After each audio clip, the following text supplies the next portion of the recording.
Então, bom dia, pessoal. Eu sou Augusto, né, residente de Biologia do Sete Bucar Neto, que acompanha a sala de vocês do primeiro ano. E aqui está meu colega Jailson também, que é residente, e acompanha vocês também, tá? E agora a gente vai dar início à nossa apresentação, que é uma aula de revisão dos conteúdos para a prova diagnóstica, tá? Que vai ocorrer no dia 28. É 28, na quarta, eu acho. Isso. Vou compartilhar minha tela aqui agora, só um segundo.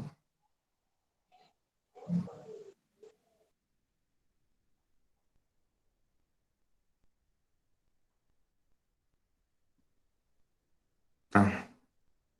Mostrou aí, Jailson, a tela? Mostrou. Pronto, então é a aula de revisão, gente, para a prova diagnóstica, né, sobre todos os conteúdos que a professora disponibilizou para vocês, tá? É apenas um resumo, já disse que é uma revisão, um resumo, é algo rápido, até porque não temos muito tempo, assim, para dar uma aula bem explicativa e detalhada, né? Vamos lá. Vamos iniciar com esse conteúdo aqui, né, que é a origem de tudo, evolução das coisas, tá? Quando a gente vê o planeta Terra, a gente se pergunta, tem curiosidade de saber, né, como surgiu. Quando surgiu e onde surgiu? Será que foi sempre assim, bonitinho? Ah, é uma dúvida que todo mundo tem. Nem todo mundo já tem o conhecimento, porém, ainda mesmo assim se perguntam, né? Então é isso, vamos lá. A origem de tudo, do universo, primeiramente, ela é explicada pela teoria do Big Bang, tá? Isso aqui é em inglês, e em português significa a grande explosão ou grande expansão. Foi a grande explosão. Essa grande explosão foi ela que deu início ao universo. Deu início ao universo, às coisas, e em seguida ela foi dando origem aos primeiros organismos, primeiras vidas. Não vou detalhar aqui como ocorreu isso, pois o nosso tempo é curto, tá? Mas é basicamente isso. E aí, após a origem de tudo, os seres vivos, né, os organismos, passando por grandes modificações, por transformações, mudanças. E essas mudanças, que ocorrem ao longo do tempo, elas têm o nome de evolução. Elas receberam o nome de evolução, que é o processo onde ocorrem as mudanças ou transformações nos seres vivos com o passar do tempo, né? E aí essas mudanças, transformações, elas além de darem novas características aos seres vivos, elas também dão origem a novas espécies. Elas vão transformando, elas vão se transformando até dar origem a uma nova espécie. Isso foi o que ocorreu com a gente, com nós seres humanos, tá? E aí, segundo a literatura, os livros de biologia, de ciência e os cientistas, essas mudanças, transformações, essa evolução, ela vem ocorrendo há cerca de 4,5 bilhões de anos, né? Que é onde a temperatura da Terra, da superfície da Terra diminui, esfria, a composição da atmosfera vem mudando, né? E muitos seres vivos vêm surgindo e evoluindo. Então, há necessidade de eles evoluírem de acordo com a evolução do clima, entendeu? E aí, para eles se adaptarem ao novo ambiente, né? Vamos lá. E aí, atrelaçado à teoria da evolução, antes dela, lembrando que essa teoria aqui é a teoria mais aceita, né, no dia de hoje, em todo o mundo, né, porém, tem pessoas que são contra, mas é a teoria mais aceita, abordada nos livros de biologia e ciência, são essas, tá? Aí, antes dessa teoria ser dita como a certa, como a que todo mundo ia seguir, vinham outras teorias, como, por exemplo, a teoria do fixismo, que é mesmo do criacionismo, que diz que as espécies foram criadas como por um poder divino, ou seja, por Deus, e elas são imutáveis por toda a sua existência. Então, elas não ocorrem mudança, né? Do jeito que elas foram criadas, elas permanecem até hoje, tá? E essa doutrina, ou essa teoria filosófica, ela foi bem aceita no século XVII, XVIII, em meados, 15, 17, 18, por aí, até surgir outras teorias, né? Em seguida, depois dessa, surgiu outras teorias, né? Que é o transformismo ou evolucionismo. Essa teoria também, ela é do meados do século XVIII, XIX, por aí, tá? E essa teoria, ela é bem parecida com a teoria da evolução, pois ela diz que as espécies não são mutáveis, ou não são imutáveis, tá? E elas passam por mudança também, tá? passando por mudança pelo relevo e pelos seres vivos, tá? Que essa mudança passa por tudo isso, tá? Porém, essa teoria, ela caducou, ela se barrou, porque ela tinha limitações, porque segundo ele, segundo esse cientista da época, as características que os seres vivos adquiriam na transformação, na evolução, elas não eram transmitidas para os seus filhos, seus descendentes. Então, por isso que ela caducou, por isso que ela foi barrada por isso. Aí, em seguida, a teoria da evolução foi a que surgiu, que disse, né, que além deles adquirirem características, se modificarem, tá, eles passavam características para os seus filhos, descendentes, né, que é a teoria mais aceita hoje. E aí, em seguida, vem a teoria da evolução biológica, por Lamarck, né, que ele diz que as espécies são bem...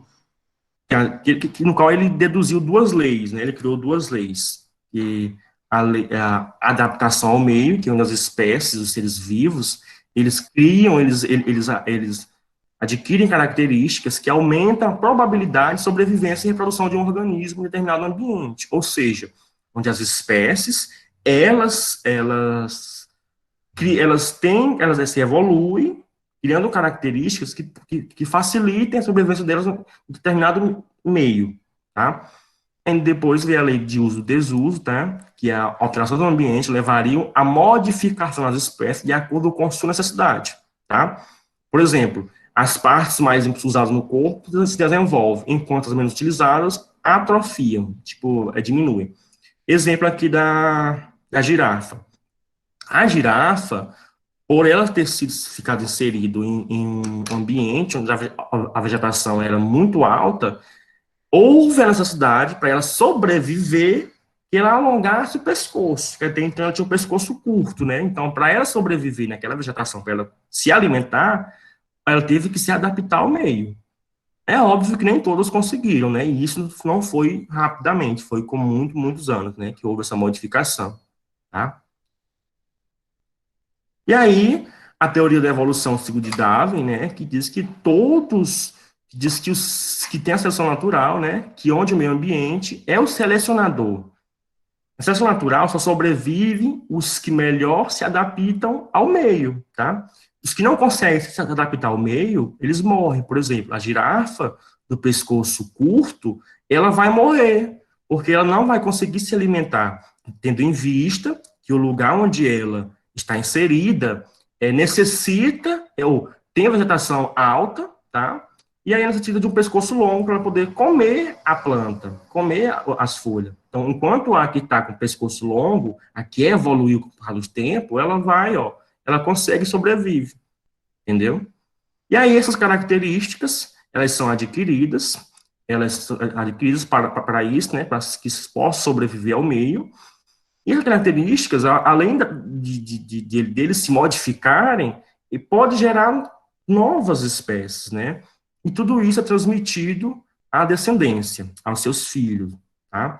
E isso, essa característica, com o longo do tempo, que vai dando origem, que pode originar novas espécies, tá? Então, a seleção natural é isso, gente. Então, só os melhores, aqui é só onde os melhores sobrevivem, tá? Os que não conseguirem se adaptar ao meio, eles vão morrer. Por exemplo, nós seres humanos, a gente consegue se adaptar ao meio artificialmente. Por exemplo, lá na Antártida, a pessoa que mora na Antártida, eles criaram mecanismos artificiais para que eles conseguissem sobreviver lá. Com aquelas roupas, né? E roupas, aquecedores e tal. Mas se não fosse isso, os que moram lá teriam que se adaptar, criando grandes pelos, muito pelos no corpo, assim como os ursos polares, tá? E aí, diversidade da vida. Um pouco disso aqui agora, né? Sabemos que na Terra há grande variedade de seres vivos, muitas espécies, população dentro do ecossistema, muitas espécies de grande variação, né? Que chama de biodiversidade. Essa diversidade, ela é importante, pois é ela que mantém o equilíbrio do planeta.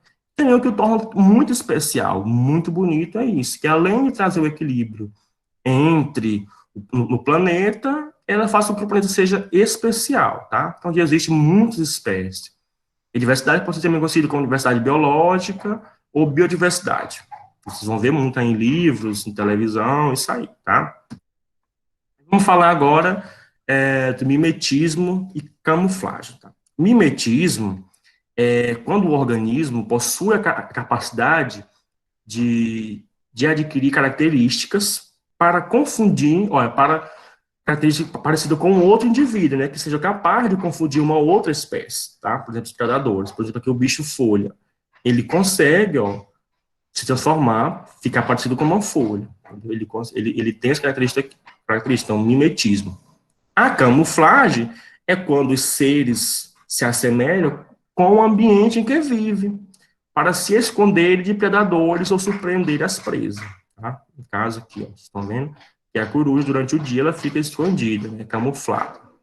Então, é isso. Mimetismo é na qual os organismos possuem características que confundem com um indivíduo de uma outra espécie.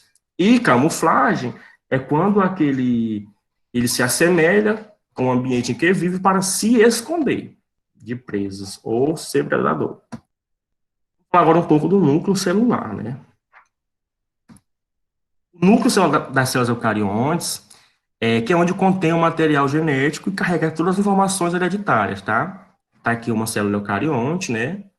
Eucarionte. E aqui fica o núcleo, ó, o núcleo e o nucleio, tá? Tá. E nesse material genético que fica no núcleo é onde contém as instruções que comandam a atividade da célula e, consequentemente, do organismo. Tá? Nós, seres humanos, temos células eucariontes, e lembrando que todos os seres humanos, que a unidade formadora dos seres humanos são as células, tá? O que nós temos lá no nosso corpo são células, tá? E aí o núcleo é formado por carioteca, que é o envoltório, por nucleolo, que fica no centro, o nucleoplasma, que é como uma substância aquosa, que preenche o espaço do núcleo, e a cromatina, que é onde ficam as cromátides, cromossomos, sustento, tá? E aí vamos falar um pouco de DNA e RNA. O DNA, ele corresponde ao ácido desoxirribonucleico, tá? Lembrando, DNA corresponde ao ácido desoxirribonucleico. E o RNA é o ácido ribonucleico, tá? E aí eles são formados por desoxirribose e ribose em suas moléculas, tá? Aqui é o DNA, que é duas fitas. Lembrando que é no DNA que é onde contém todas as nossas informações genéticas, tá? E aí lembrando que, tipo assim, vocês como exemplo, você pode estar, fulano vai fazer um teste de DNA para saber se é filho de fulano. Então é isso. Então o DNA é porque lá contém as nossas informações genéticas. Cromossomos. Os cromossomos, eles são estruturas filamentosas intracelulares constituídas por moléculas de DNA associadas à proteína. Então, é esse aqui, ó. Os cromossomos, eles são formados por moléculas de DNA. Então, são o DNA que se juntam, condensam e formam esses cromossomos, tá?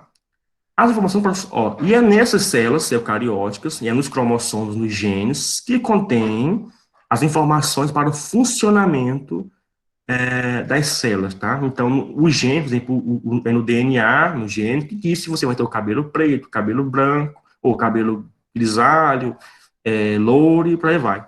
Nós, seres humanos, temos 23 pares de cromossomos, ou seja, 46 cromossomos, e dois desses são sexuais. Você recebe um da mãe e outro do pai. Aí você vai formar os seus 46 cromossomos.